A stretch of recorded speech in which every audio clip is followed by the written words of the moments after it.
The unclaimed continent, Australia's unique colonial history. Australia is a vast country, and it was completely colonized by a single nation, the United Kingdom. Britain wasn't the first European country to discover Australia. That honor goes to the Netherlands. Despite the interests of various nations in the region, there was no frantic race to claim this expansive land. No other European state attempted to settle it, which begs the question, why did Australia remain unclaimed by other European powers, leaving it solely in British hands?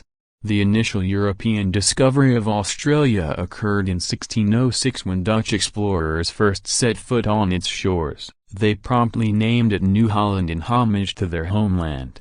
Over the following century, sailors from different countries visited Australia and mapped its coastline. The Dutch East India Company even contemplated the idea of establishing a colony in New Holland, but they ultimately decided against it. The primary reason was the lack of known resources to exploit, and there were few indigenous people to engage in such endeavors. In the latter half of the 18th century, the British mapped the eastern coastline of Australia and identified several areas of interest. 2 decades later, the British government approved the colonization of Botany Bay. 3 key reasons contributed to this decision. First, the settlers were convicts, making it less concerning if the venture failed. Second, Britain was not seeking resources for trade or taxation. Instead, Australia's strategic location made it an ideal base for intercepting French, Spanish, and Dutch shipping during future conflicts. Lastly,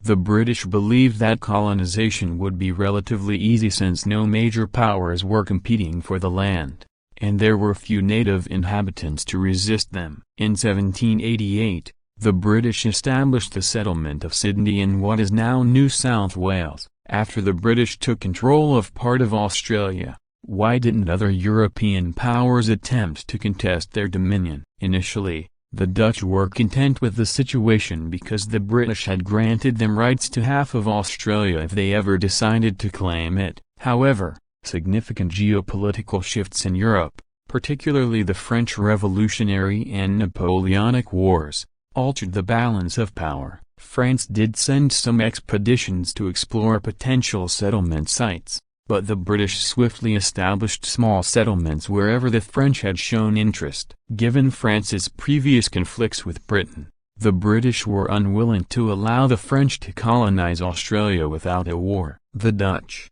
having lost prestige in overseas territories to Britain, were satisfied with regaining control of Indonesia. Meanwhile, Spain and Portugal were dealing with financial difficulties and declining influence. Germany eventually expressed interest in the region, but the fear of German colonial expansion played a significant role in Australia's unification. Once Australia was united, no other country had the opportunity to claim a foothold, and it remained under British influence until gaining independence in the 20th century.